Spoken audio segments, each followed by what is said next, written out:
You know what? I realize I get a different response depending on like lifestyle-wise and generationally, like who's in the crowd.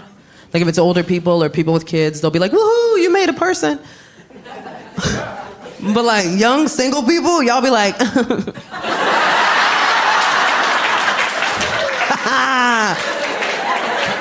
I see all your trauma come up to the surface. I'm like, I said, I'm a mom, not your mom. I didn't do it.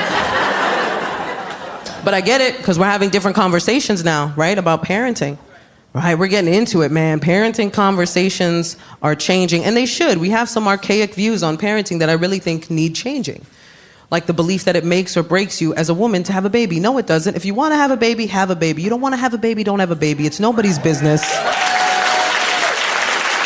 It's ridiculous to think it's anybody's business but your own. But I will tell you this, anytime I've met a woman that doesn't want kids, that is the first thing she wants me to know about her. The second she finds out I'm a mom, she's like, I don't want kids. Cool, I wasn't offering. I was talking about my favorite subject, which is me, and then you interrupted me with some you, which I did not request for this. But I respect it. I respect it when a woman knows she doesn't want to have kids. I do. I think it's a good thing to know about yourself, and I think a lot of people would have been spared bad relationships with their mothers had they known they didn't know what they were doing or feel like they wanted to do it even in the first place. And I wish more people were that aware, right? Sometimes it's a bummer, I'm not gonna lie. Like I'll meet a person who's a really good human being and they don't wanna have kids, and I'm like, damn, I really wish you did, because I wish there were more people like you, you know what I mean? And then sometimes people are like, I don't wanna have kids, and I'm like, that's probably the best for everybody.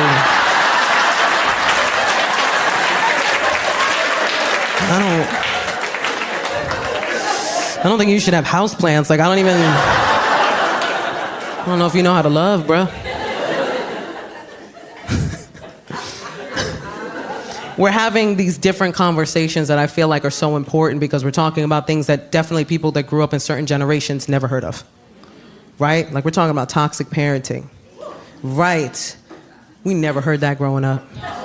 And let me tell you something, like I said, I'm Puerto Rican. I guarantee you nobody's cornered the market on toxic parenting like Latino parents. Woo! Man, oh, look at us trauma bonding. It hurts so bueno, doesn't it? I'm telling you, man, we put the tra in trauma. That was us. That was all us. Just Alma, we spiced it up.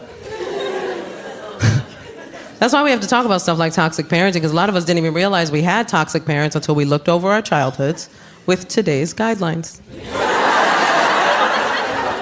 I thought I was safe. I was like, nah, I love my parents love me. What's that? Yeah, they hit me. Every day. But only when I was doing kid stuff. Let me see that list real quick. Let me look real quick. Saw all the information they know now about raising kids, and I was like, oh no! I need so much therapy. Like, that's wild. I hope there's a punch card. Trying to explain therapy to Latino parents. Look at that, look at that. Look at that. That hits you right in the trauma, right there. Like, whoop. Man, I was like, I cannot sana away depression. Not how that works. If you don't know what sana is, allow me to explain. For those that don't know, Latinos have this thing that we say when like little kids get hurt.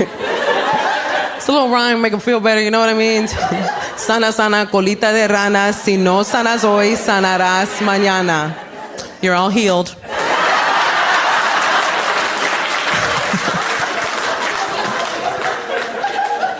One time my husband was like, can you translate that? And I was like, nah.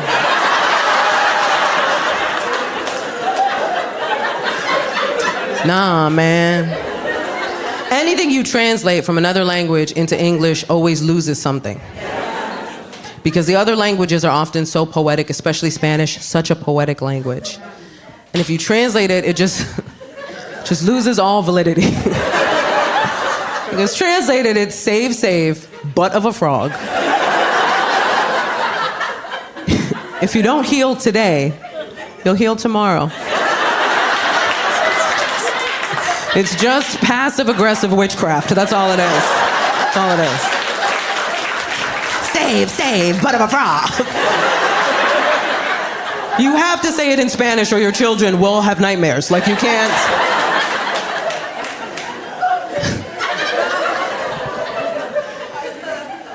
It's such a crazy time to, like, be a parent because we're doing things so different, right? Like, now you can choose your parenting style like you used to choose a Mortal Kombat fighter.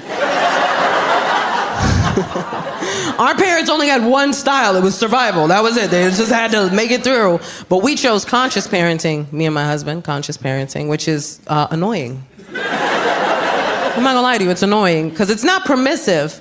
It's literally realizing every way in which you affect a tiny human life. And you have to be so aware of everything, and it's so hard because you want to fight them. You know you shouldn't. You know it's not their fault, but you find yourself getting frustrated at the craziest things. Because I would just be like, why can't you use a spoon?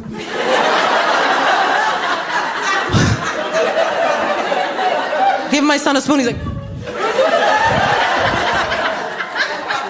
No, you crackhead.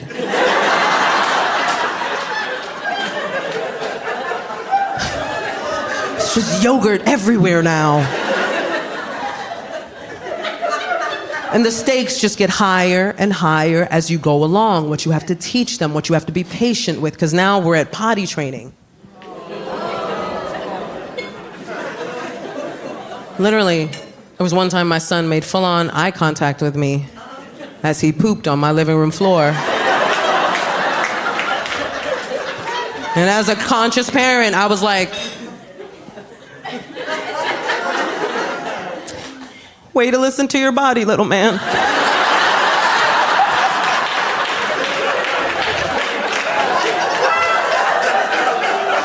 What am I gonna do? What am I gonna do? He's a kid, he doesn't know any better. What am I gonna roll up a newspaper, bang him on the head with it, push his face in it? No, bad baby! I would call the cops on myself if I did that. I'd be like, you gotta come get me, I finally broke. But here's the amazing thing about conscious parenting that they don't tell you. You learn as you do it. The more you consciously parent your kid, the more it heals all of your crap. Yeah, it really does. Because you end up parenting the way you wish you had been parented.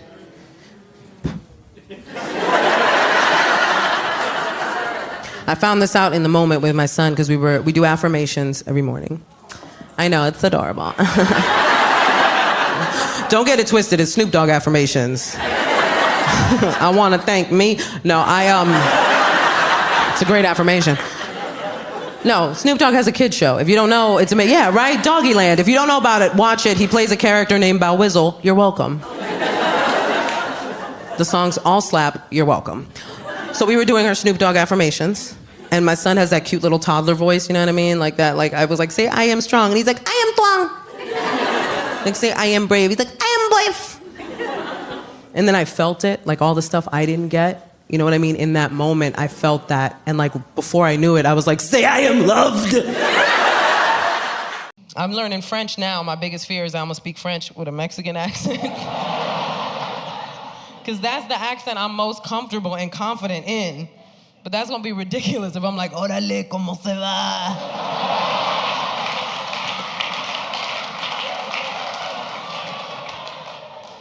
Eric's gonna be like, that poor French, Puerto Rican, Mexican girl.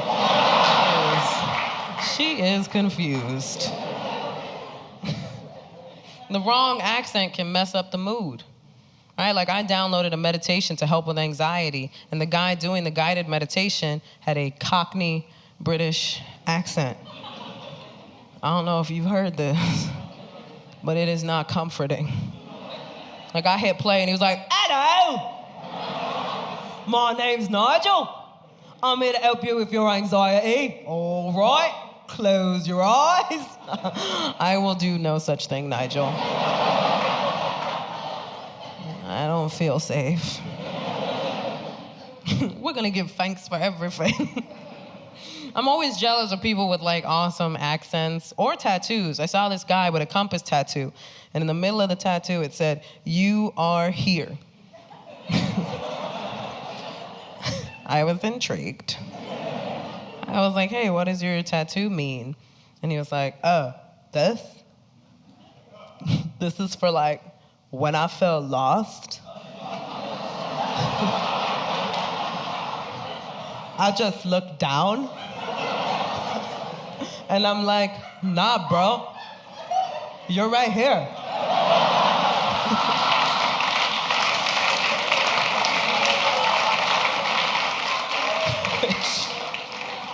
Probably the best tattoo story I've ever heard. He asked me if I had tattoos. I was like, "Oh, I have stretch marks, which are nature's tattoos." Yeah, they signify that I like bread. That's what my tattoos mean. Now that I'm married, I'm constantly on guard because I'm a jealous woman. I'm not gonna lie, that's the biggest issue he has to deal with. I'm jealous, man.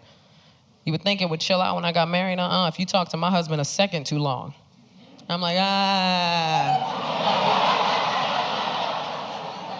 don't know what your game is with this flirty line of questioning, but I don't like it. I'll be taking over from now on. And yes, he will have fries. I see you. Oh, I see you. People get intrusive with their questions. They'll be like, "Oh my gosh, how tall is your husband?" Husband height. What cologne does he wear? Scent of my husband. His favorite movies are Wedding Video. You can leave now.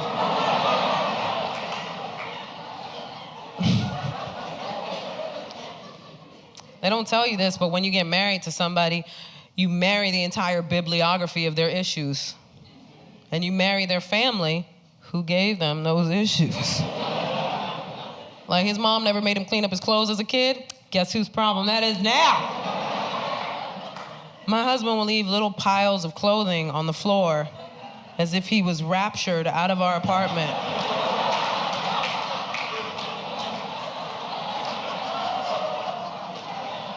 I'm like, were you never beaten as a child for this?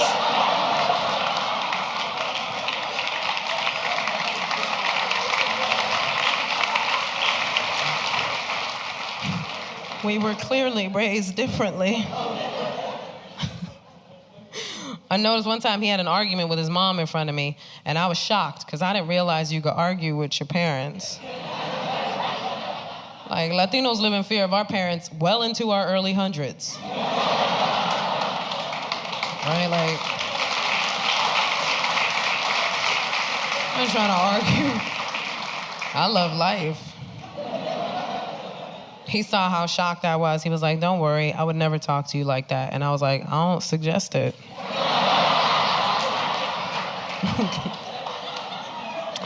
You're a sound sleeper. Why do I know this?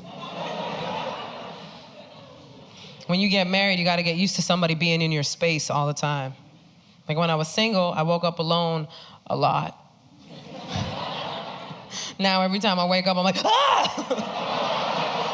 Oh, it's you. It's like 100 times in a row. And maybe you can get a hobby or something. It'll surprise me once in a while. Everybody wants to give you marriage advice when you get married. Some of it's helpful, most of it's trash. Because they don't know how your relationship works. But everybody wants to guide you. One of my girlfriends told me, if your husband acts up, just withhold sex. And I was like, what did I do?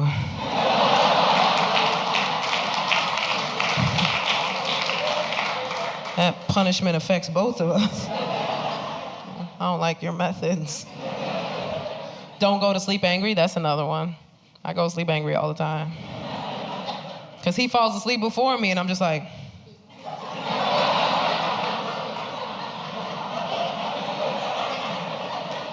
oh, you got nothing to overthink right now?